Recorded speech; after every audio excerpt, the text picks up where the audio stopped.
তো হ্যালো বন্ধুরা, আজকে আমি কথা বলবো লালকেল্লার কিছু ঘটে যাওয়া ইতিহাস নিয়ে।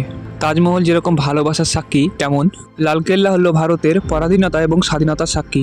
ভারতে মুঘল সম্রাটের স্বর্ণযুগ থেকে ইংরেজদের ভারত দখল, আবার ইংরেজের হাত থেকে ভারতবর্ষ স্বাধীনতার সাক্ষী। আবার ভারতে অনেক কিছু ঘটে যাওয়ার সাক্ষী রয়েছে লালকেল্লা। মুঘল সাম্রাজ্যের সম্রাট শাহজাহান তৈরি করেছিলেন এই বিরাট বড় লালকেল্লা। তবে শাহজাহানের লালকেল্লা নির্মাণের কিছুদিন পরে সে বন্দী হয়েছিলেন নিজের ছেলে ঔরঙ্গজেবের কাছে। আবার শেষ মুঘল সম্রাট বাহাদুর শাহ জাফরকে এই কেল্লাতেই অত্যাচার করেছিল ব্রিটিশরা। কোহিনূর হীরা, ধনরত্ন এবং তার সিংহাসন আজ সবই অতীত। তবে প্রশ্ন হচ্ছে, এখানে আগ্রাতে একটি কেল্লা থাকা সত্ত্বেও কেন সে দিল্লিতে লাল কেল্লার নির্মাণ করেছিল, কি তার ইতিহাস? তো আজকে এগুলা আপনাদের সঙ্গে বলবো।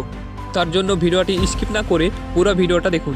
আর এই কেল্লার নাম যে লাল কেল্লা রাখা হয়েছে তার একটি বিশেষ কারণ আছে। আর এই কেল্লার চারিপাশে লাল পাথর দিয়ে বড় বড় বাউন্ডারি করা ছিল, তার জন্য এই কেল্লার নাম রাখা ছিল লাল কেল্লা। 1900 শতাব্দীতে ইংরেজদের শাসনকালে এই কেল্লার নাম রাখা হয়েছিল লাল কেল্লা। তবে আপনাদেরকে জানিয়ে দেওয়া হোক, এই কেল্লার আগে নামটি ছিল কেল্লা ই মুবারক। এটা নিজেই শাহজাহান নামটি রেখেছিল। মুঘল সম্রাট শাহজাহান একটি বিশেষ কারণে এই কেল্লাটি তৈরি করেছিলেন। কারণটি হলো মুঘল সাম্রাজ্যের সম্রাট তার রাজধানী আগ্রা থেকে দিল্লি নিয়ে আসতে চেয়েছিলেন। আকবরের সময়কালে মুঘলদের রাজধানী ছিল আগ্রা। আকবর দিল্লি পছন্দ করতেন না। কারণটি হলো আকবরের পিতা এক সময় দিল্লিতে যুদ্ধতে পরাজিত হয়েছিলেন। তাই আকবর দিল্লিতে গেলে তার পিতার পরাজিতর কথা মনে করে দিতেন। তার জন্য সে দিল্লি পছন্দ করতেন না। কিন্তু শাহজাহান আগ্রার অতিরিক্ত গরমের কারণে সে বিরক্ত হয়ে পড়েছিলেন। তাই তিনি মুঘলদের রাজধানী আগ্রা থেকে দিল্লিতে নিয়ে যাওয়ার সিদ্ধান্ত করেন এবং তার সিদ্ধান্ততে আগ্রা থেকে দিল্লিতে রাজধানী নিয়ে যাওয়া হয়। তারপর শাহজাহান দিল্লিতে শাহানাবাজ নামে একটি শহর তৈরি করেন। আর এই শহরের মাঝেই লালকেল্লার নির্মাণ শুরু করা হয়। আর 1638 খ্রিস্টাব্দে শাহজাহান এই লালকেল্লা তৈরি করার হুকুম দেন এবং 10 বছর পর 1648 খ্রিস্টাব্দে লালকেল্লার কাজ শেষ হয়। সেটাকে পুরনো দিল্লি বলা হয়। তখন সম্রাট শাহজাহান আফগানিস্তানের কবলে ছিলেন। তখন শাহজাহান খবর পান তার লালকেল্লার কাজ শেষ হয়ে গেছে। তার জন্য লালকেল্লা দেখার জন্য দিল্লিতে তাড়াতাড়ি সে ফিরে আসেন। লালকেল্লার দুটি দরজা ছিল, একটি হলো দিল্লি দরজা আর অন্যটি লাহোরি দরজা। দিল্লি দরজা দিয়ে শাহজাহান নামাজ পড়ার জন্য জামা মসজিদে যেতেন। পরে ঔরঙ্গজেব তার জন্য এবং তাদের বেগমের জন্য নিজস্ব মসজিদ বানিয়েছিলেন লালকেল্লার ভেতরেই। সেই মসজিদের নাম দিয়েছিলেন মতি মসজিদ। কেল্লার দিল্লির দরজা কোনোদিনই সাধারণ মানুষের জন্য খোলা হতো না। শুধুমাত্র কেল্লার লাহোরি দরজা দিয়েই সাধারণ মানুষ যাতায়াত করতে পারতেন। লাহোরি দরজার নামকরণের পিছনেও একটি কারণ ছিল। মুঘলদের সময়কালে তিনটি শহর ঐতিহাসিক এবং রাজনৈতিক দিক থেকে অনেক গুরুত্বপূর্ণ ছিল। তিনটি শহরের নাম হলো দিল্লি, আগ্রা এবং লাহোর। ওই কেল্লার দরজার মুখ লাহোরের দিকে থাকার জন্য ওই কেল্লার দরজার নাম হয়েছিল লাহোর। পরে ঔরঙ্গজেব সম্রাট হওয়ার পরে ওই লাহোরি দরজার সামনে দেওয়াল তুলে দিয়েছিলেন। পরে ওই দেওয়ালকে ঘুঙ্গটালা দেওয়াল বলা হতো। লাহোরি দরজা দিল্লির চারবি চকের একদম সামনে পড়ে। আর এই দরজার বাইরে থেকে দেওয়ানি আম একদম পরিষ্কার দেখা যেত, যেটা মুঘল বাদশাদের বসার জায়গা ছিল। সে সময় লোকজনেরা বাদশাকে খুশি করার জন্য চারবি চকের সামনে দিয়ে পায়ে হেঁটে যাতায়াত করতেন। পরে ঔরঙ্গজেব লাহোরি দরজাকে আরও সুরক্ষিত রাখার জন্য লাহোরি দরজার সামনে একটি দেওয়াল তুলে দিয়েছিল। ঔরঙ্গজেবের এই কাজ শাহজাহানকে একদম ভালো লাগেনি, কারণ সেই সময় কেউ চারবি চকের সামনে দাঁড়িয়ে যদি লাহোরি দরজা দেখতো তাহলে এটা অপরূপ সুন্দর দেখতে লাগতো। কিন্তু ওখানে দেওয়াল তুলে দেওয়ায় ওই সৌন্দর্য নষ্ট হয়ে যায়। যখন ওই দেওয়াল বানানো হয়েছিল তখন আগ্রাতে ঔরঙ্গজেবের কাছে শাহজাহান বন্দী ছিলেন। তখন শাহজাহান আগ্রা থেকে তার ছেলে ঔরঙ্গজেবের জন্য একটি চিঠি লেখে। ওই চিঠিতে লেখা থাকে, পুত্র, তুমি লাহোরি দরজার সামনে দেওয়াল তুলে স্ত্রীদের মতো কেল্লার মাথাতেও ঘোমটা দিয়ে দিয়েছো। আর শাহজাহানের এই কথা দেখে ওই দেওয়ালের নাম হয় ঘোমটাওয়ালা দেওয়াল।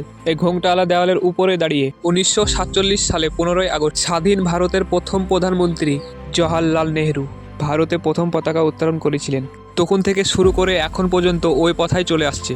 এখনও প্রতি বছর স্বাধীনতা দিবসের দিন ওই দেওয়ালের উপর দাঁড়িয়ে এখনও পতাকা উত্তোলন করেন এবং জনগণের উদ্দেশ্যে ভাষণ দেন। লাহোরি দরজা দিয়ে ভিতরে ঢোকার পরেই শুরু হয় লালকেল্লার মিনা বাজার। এই বাজার সম্রাট শাহজাহান তাদের বেগমের জন্য বানিয়েছিলেন। কেল্লার ভিতরে যেসব জিনিসপত্র ব্যবহার করা হতো সেই ধরনের সমস্ত জিনিস এই বাজারে পাওয়া যেত। একটি সময় ছিল যখন লোকজনেরা দূর দূরান্ত থেকে জিনিসপত্র নিয়ে আসত এই মিনা বাজারে বিক্রি করার জন্য এবং রাজপরিবারের মহিলারা তাদের কাছ থেকে জিনিসপত্র কিনতেন। সব থেকে বড় বিষয় হলো আজ থেকে 350 বছর পরেও ওই বাজার সুন্দর জিনিসপত্রের জন্য এখনও বিখ্যাত হয়ে আছে এবং এখনও দূর দূরান্ত থেকে লোকেরা তাদের সমস্ত সাজগুজের জিনিস কিনতে আসেন। মিনা বাজার শেষ হওয়ার পরেই সামনে দেখা যায় নাহবাদখানা।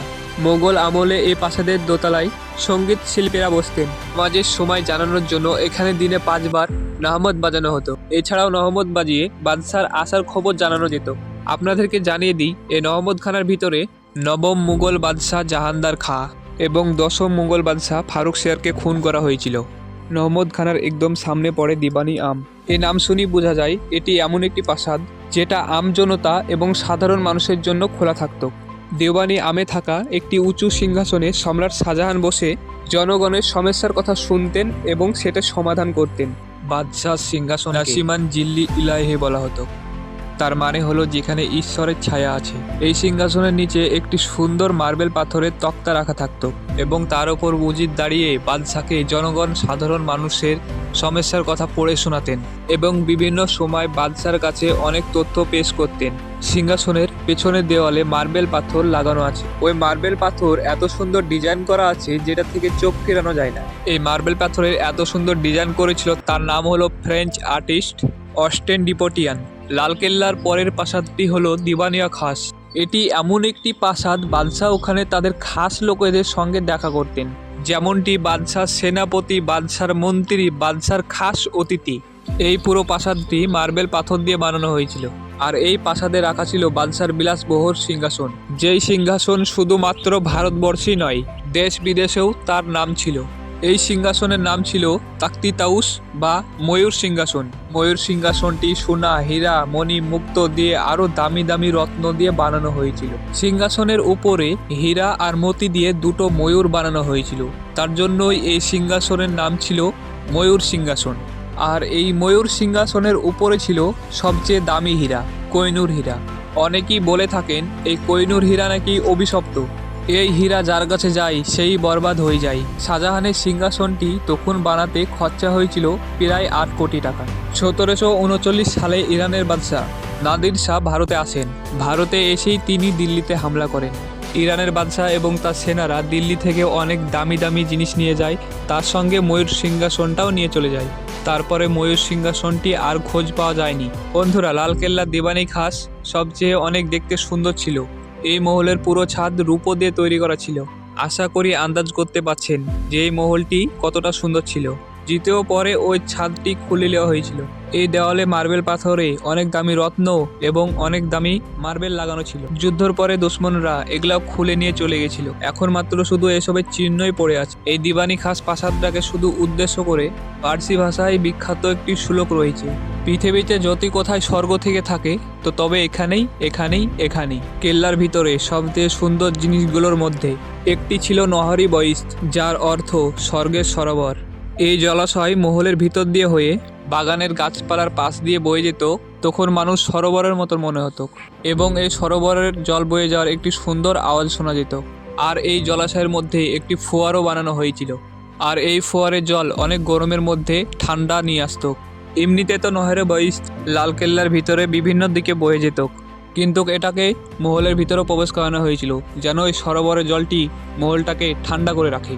আর এই সরোবরটিকে সচল রাখার জন্য যমুনা নদী থেকে জল নিয়ে আসা হতো। শাহজাহান তার বেগমের জন্য এবং রাজমহলে থাকার অন্য সব নারীদের জন্য যেসব মহল বানিয়েছিলেন তার মধ্যে একটি ছিল রংমহল। আর এই মহলটি অনেক বড় ছিল। আর এই মহলের মাঝ দিয়ে বয়ে যেত নহরি বহিস্ত বা স্বর্গের সরোবর, যা এই রংমহলকে গরমের মধ্যেও ঠান্ডা রাখত। ইংরেজদের শাসনকালে এই রংমহলকে তারা রান্নাঘর বানিয়েছিল। এই মহলের দেওয়ালেও অনেক দামি দামি পাথর এবং রত্ন লাগানো ছিল। ওই দেওয়ালগুলি থেকে দামি পাথর এবং রত্ন খুলে নেওয়ার চিহ্ন এখনও দেখতে পাওয়া যায়।